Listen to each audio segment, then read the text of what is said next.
The Adventures of Chatterer the Red Squirrel by Thornton W. Burgess. Chapter 4. Chatterer Leaves the Green Forest. Chatterer was in a peck of trouble. Yes, Sir, he was in a peck of trouble. There was no doubt about it.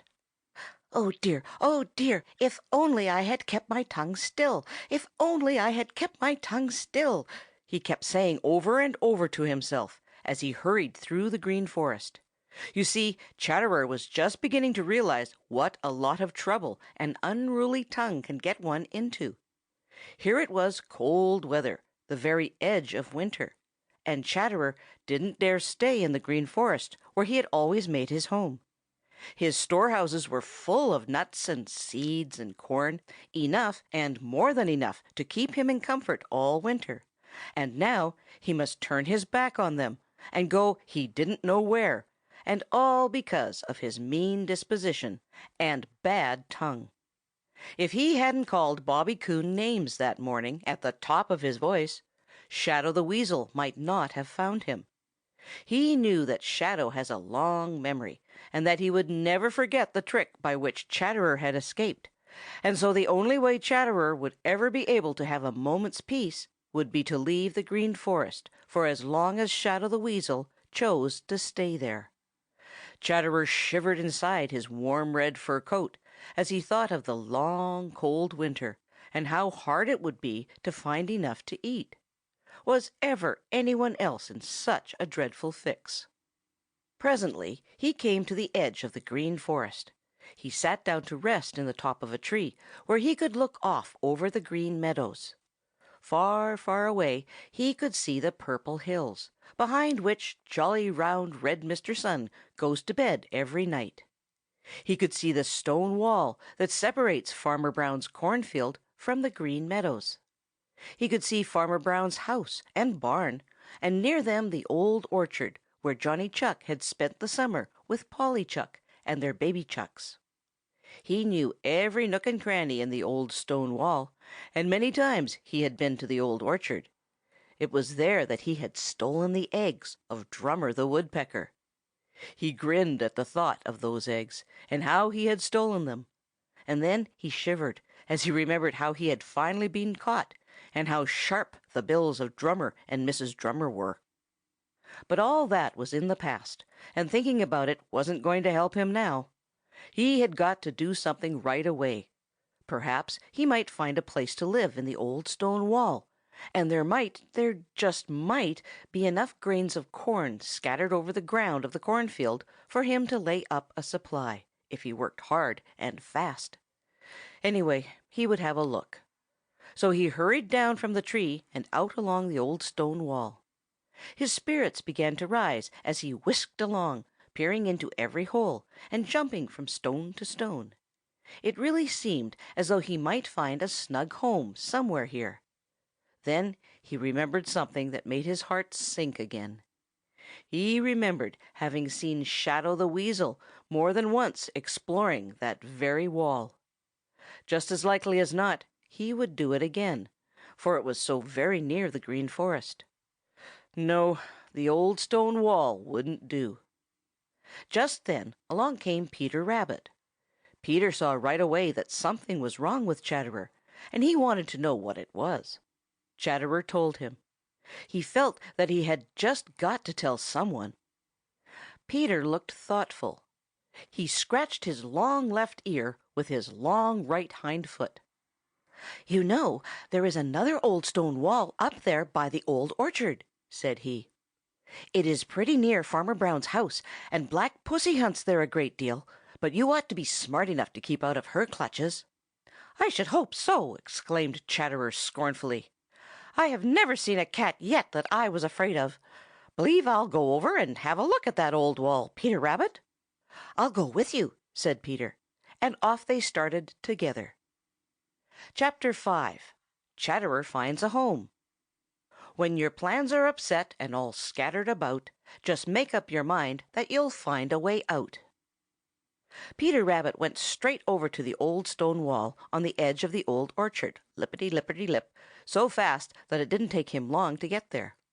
But Chatterer the Red Squirrel never feels really safe on the ground unless there is something to climb close at hand, so he went a long way round by way of the rail fence. He always did like to run along the rail fence, and he wouldn't have minded it a bit this morning if he hadn't been in such a hurry. It seemed to him that he would never get there, but of course he did. When he did get there, he found Peter Rabbit sitting on Johnny Chuck's doorstep, staring down Johnny Chuck's long hall. "They're asleep," said he, as Chatterer came up all out of breath. "I've thumped and thumped and thumped, but it isn't the least bit of use. They are asleep, and they'll stay asleep until Mistress Spring arrives. I can't understand it at all. No, Sir, I can't understand how anybody can be willing to miss this splendid weather." Peter shook his head in a puzzled way and continued to stare down the long empty hall. Of course, he was talking about Johnny and Polly Chuck, who had gone to sleep for the winter. That sleeping business always puzzles Peter. It seems to him like a terrible waste of time. But Chatterer had too much on his mind to waste time wondering how other people could sleep all winter. He couldn't himself, and now that he had been driven away from his own home in the Green Forest by fear of Shadow the Weasel, he couldn't waste a minute. He must find a new home, and then spend every minute of daytime laying up a new store of food for the days when everything would be covered with snow. Up and down the length of the stone wall he scampered, looking for a place to make a home, but nothing suited him.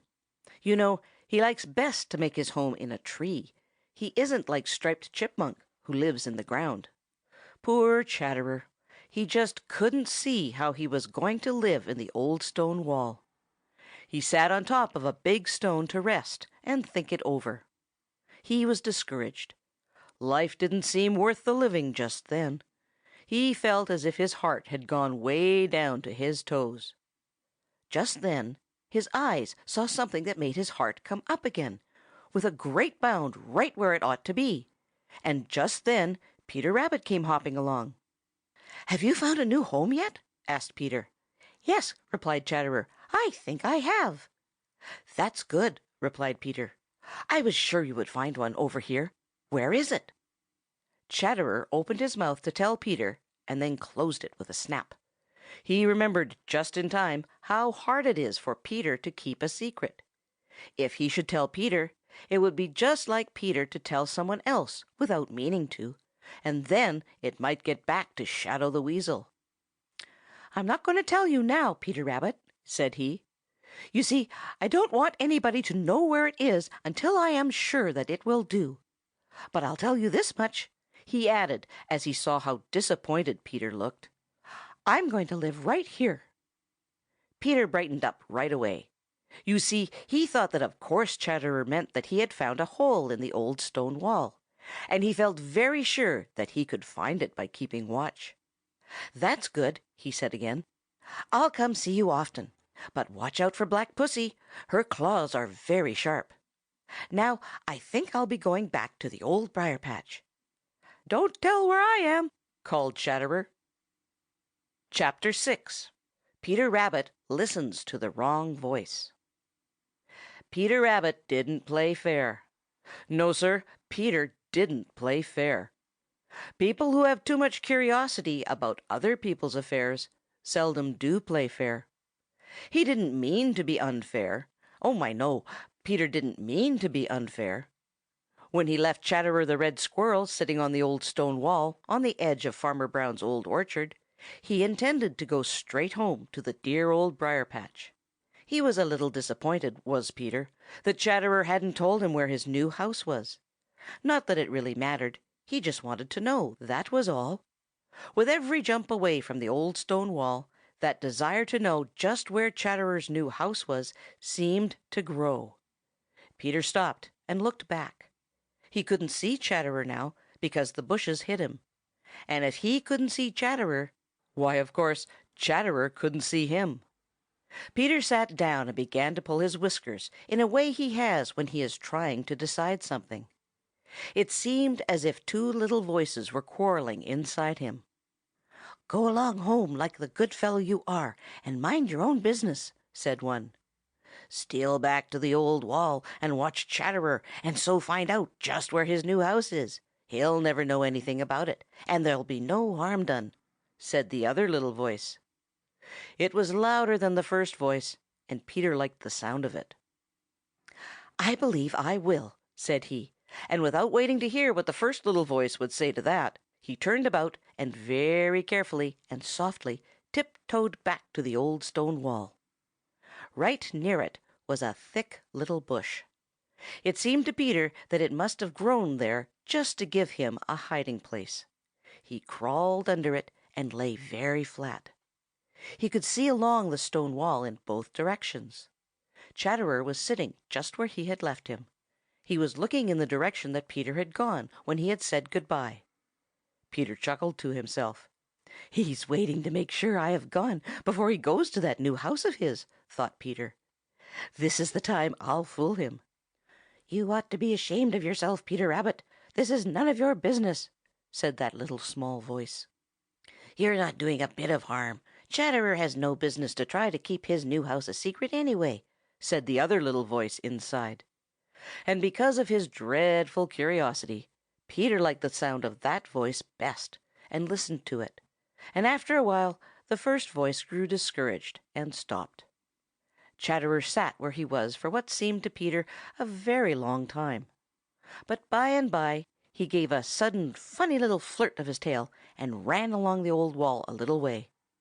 Then, with a hasty look around, he disappeared in a hole. A minute later he popped his head out for another look around and then disappeared again.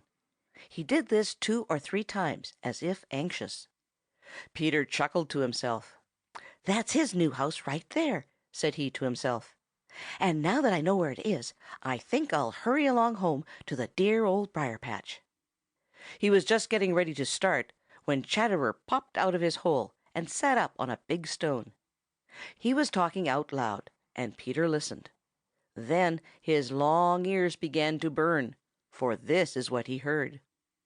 "I'm glad that Peter's not a spy, for spies are hateful as can be. It's dreadful how some people try affairs of other folks to see." Chatterer whisked out of sight, and Peter hurried to get along. His ears still burned, and somehow he didn't feel so tickled over the thought that he had discovered Chatterer's secret as he had thought he would. And over in the hole in the old stone wall, Chatterer the Red Squirrel was laughing as if there was some great joke. There was, and the joke was on Peter Rabbit. You see, he hadn't discovered Chatterer's new home at all.